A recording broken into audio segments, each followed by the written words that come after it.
Thanjavur medical காலேஜில் நான் படிச்சுட்டு இருந்த டைமில் உடுப்பி மெஸ்ஸுன்னு சொல்கிற ஒரு சின்ன ஹோட்டலை ஒரு வயசான தம்பதியர் நடத்திட்டு இருந்தாங்க.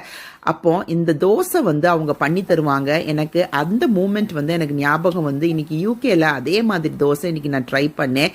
சட்னி பார்த்தீங்கன்னா வெங்காயம், தக்காளி, பூண்டு, கொத்தமல்லி இலை, புதினா இலை எல்லாத்தையும் வதக்கி அரைச்ச சட்னி தான் இது. மிதமான காரத்தில் தான் இருக்கணும். அந்த தோசையை நல்லா மெலீஸா ஊற்றி அந்த சட்னியை மேலே ஸ்ப்ரெட் பண்ணி தருவாங்க. தேவைன்னா மிளகாப்பொடி கூட தூவி தருவாங்க. அந்த வயசான பாட்டி எங்களுக்கு இந்த மாதிரி அருமையாக தோசை பேத்தி மாறுன்னு சொல்லி எங்களுக்கு சுட்டு தருவாங்க. அந்த டைம் ஒரு தோசை 12 ரூபா விலை தான். இப்பவும் நினைச்சா அந்த நாஸ்டாலஜிக் மூமெண்ட் அப்படியே விவிடா மைண்ட்ல இருக்கு. இன்னைக்கு அதே தோசையை தான் நான் யூகேல என்னோட பாணியில ட்ரை பண்ணியிருக்கிறேன். இந்த சட்னி ரெசிபியை நான் இன்னொரு நாள் நான் கண்டிப்பா உங்களுக்கு அப்லோட் பண்றேன். வீடியோஸ்லாம் பிடிச்சிருந்தா லைக் பண்ணி ஷேர் பண்ணுங்க. என் சேனலை நீங்க சப்ஸ்கிரைப் பண்ணுங்க. தேங்க்யூ.